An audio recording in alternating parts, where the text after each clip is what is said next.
ABCD आप भी home guard जवान बनना चाहते हैं तो आज की इस वीडियो में होमगार्ड जवान की जो भर्ती प्रक्रिया की जो नई नियमावली निकल के आई है वो हम आपको इस वीडियो के माध्यम से बताएंगे। होमगार्ड जवान नई नियमावली भर्ती प्रक्रिया का ऑफिशियल अपडेट जो है जारी हो चुका है। इसमें आपको क्या क्या बताया गया है, तो सबसे पहले इसमें आपकी जो शारीरिक योग्यता पुरुष अभ्यर्थियों के लिए, यानी कि इसमें जो हाइट वगैरह है वो कितनी होनी चाहिए होमगार्ड भर्ती प्रक्रिया में। तो सबसे पहले आप देख सकते हो इसमें आपकी जो जनरल कैटेगरी है, कौन सी कैटेगरी है, जनरल है, ओबीसी है, ठीक है, ओबीसी है, अनुसूचित जाति। तो ये जो कैटेगरी है उन अभ्यर्थियों की ऊंचाई 165 सेंटीमीटर होना अनिवार्य है। इसके साथ चेस्ट है सीना न फ्लाई 78.8 सेंटीमीटर, ठीक है।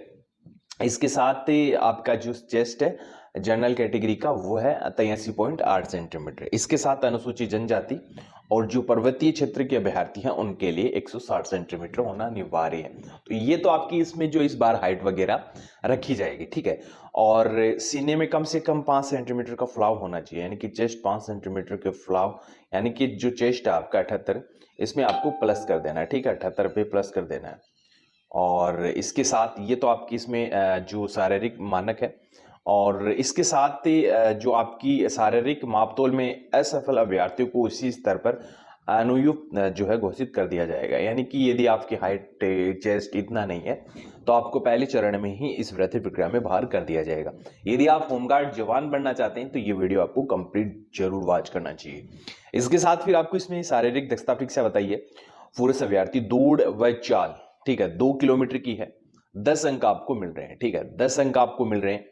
अब आपको ये जो दौड़ है वो कितने मिनट में करनी है, इसमें आपको 9.1 से लेके 10 मिनट तक, ठीक है, आप 9 से लेके 10 मिनट तक ये दौड़ कंप्लीट करते हैं तो आपको 5 अंक मिलेंगे।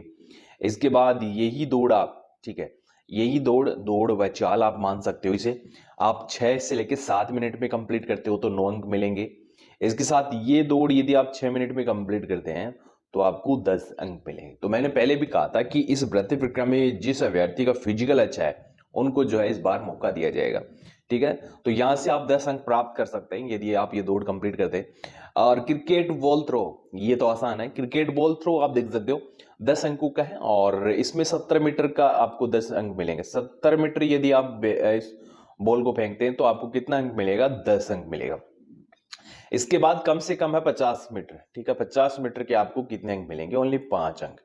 तो आपको करना है क्या, प्रैक्टिस करनी है, 70 मीटर तक आपको ये फेंकनी है, ठीक है, दौड़ की प्रैक्टिस करनी है। दौड़ से आपको 10 नंबर लेकर आने हैं, 10 नहीं तो 5 प्लस आपको लेकर आने हैं, जैसे कि 8 9 इस प्रकार नंबर लेकर आने दौड़ में।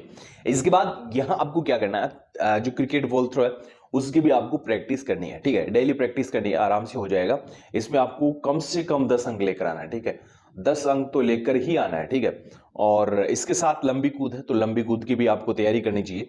लंबी कूद कितनी है आपकी, अधिकतम है 16 फीट, कितनी है 16 फीट। तो 16 फीट के भाई कितने अंक मिलेंगे आपको, 10 अंक मिलेंगे।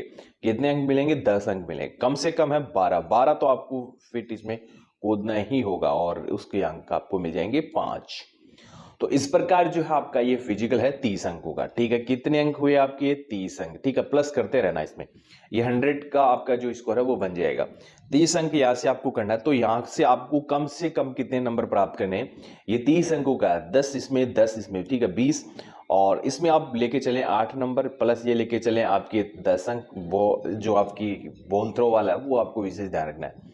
इसके साथ इसमें भी आप कम से कम 8 26 यानी कि 26 नंबर तक आपको यहाँ से प्राप्त करना है, ठीक है, ये 30 में से, और तो आसानी हो जाएगी सिलेक्शन में। और बाकी अभ्यर्थियों का भी सिलेक्शन होगा, ये नहीं है कि भाई इतने नंबर लेकर आना है तो ही मैं फॉर्म अप्लाई करूँ, ये नहीं है, आप 5-6 नंबर ले आ रहे हो तो कोई दिक्कत नहीं है।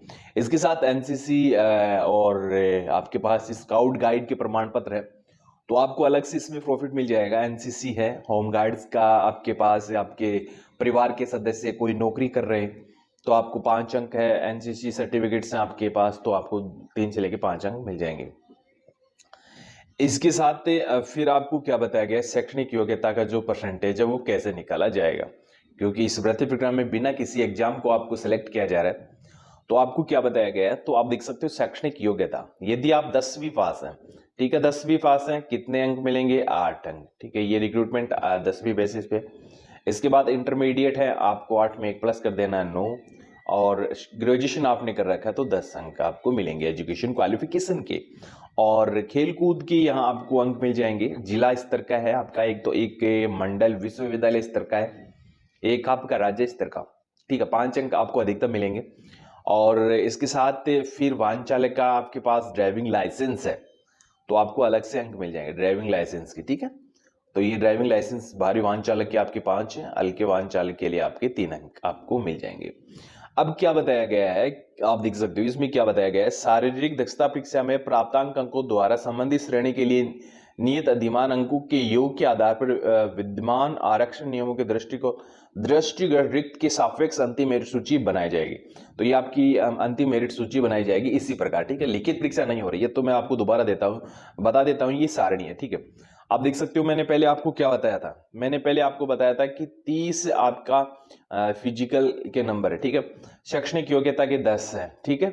शैक्षणिक योग्यता के 10 हैं। इसके साथ एनसीसी स्काउट के आपके जो रहने वाले हैं वो 5 है, और होमगार्ड के जो कार्यरत सदस्य के पुत्र, अविवाहित पुत्री, पत्नी वगैरह है 5 अंक है। खेलकूद के आपके 5 अंक है। वाहन चालक के आपके 5 अंक है। 60 अंक है, सॉरी इसमें 100 अंकों का नहीं है, 60 अंक जो अंक 12 आपको इसमें बताए गए हैं।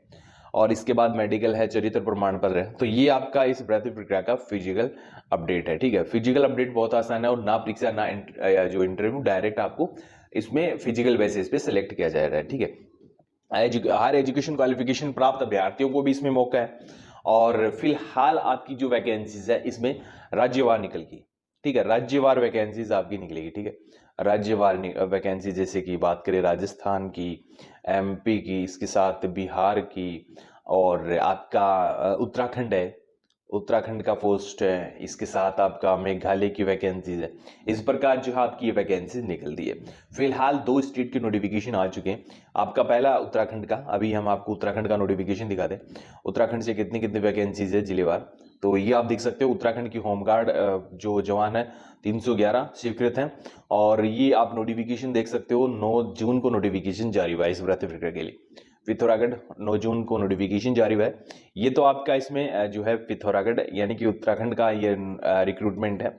अभी आप देख सकते हो उत्तराखंड शासन की ओर से इस रिक्रूटमेंट के लिए 30 जून तक आवेदन जो है मांगे, 30 जून तक आपको आवेदन कर देना है। बाद आपका जो नेक्स्ट रिक्रूटमेंट है ये आपका होमगार्ड बटालियंस में मेघालय की ओर से निकल के आ रहा है, और इसमें काफी सारी जानकारी आपको बताई गई है। यदि आप मेघालय स्टेट से हैं तो ये वाला फॉर्म अप्लाई कर सकते हैं, और ये फॉर्म आपका भरा जाएगा 6 जुलाई तक, ठीक है। 6 जुलाई तक आपका फॉर्म भरा जाएगा। ऑफिशियल वेबसाइट इसकी ये रहने वाली, मेघालय homeguard.government.in ऑफिशियल वेबसाइट आपकी ये रहने वाली। तो आप है कि कमेंट बॉक्स में आपको अपने स्टेट का नाम लिखना है, जैसे कि आप यूपी की जानकारी प्राप्त करना चाहते हैं, राजस्थान की जानकारी प्राप्त करना चाहते हैं, या आप बिहार की जानकारी प्राप्त करना चाहते हैं, आप हमें कमेंट कर सकते हैं। यदि भर्ती प्रक्रिया भी है तो हम आपको कमेंट में उसका नोटिफिकेशन उपलब्ध करवा देंगे। झारखंड का यदि आप नोटिफिकेशन वॉच करना चाहते हैं तो झारखंड आपको कमेंट बॉक्स में लिख देना है।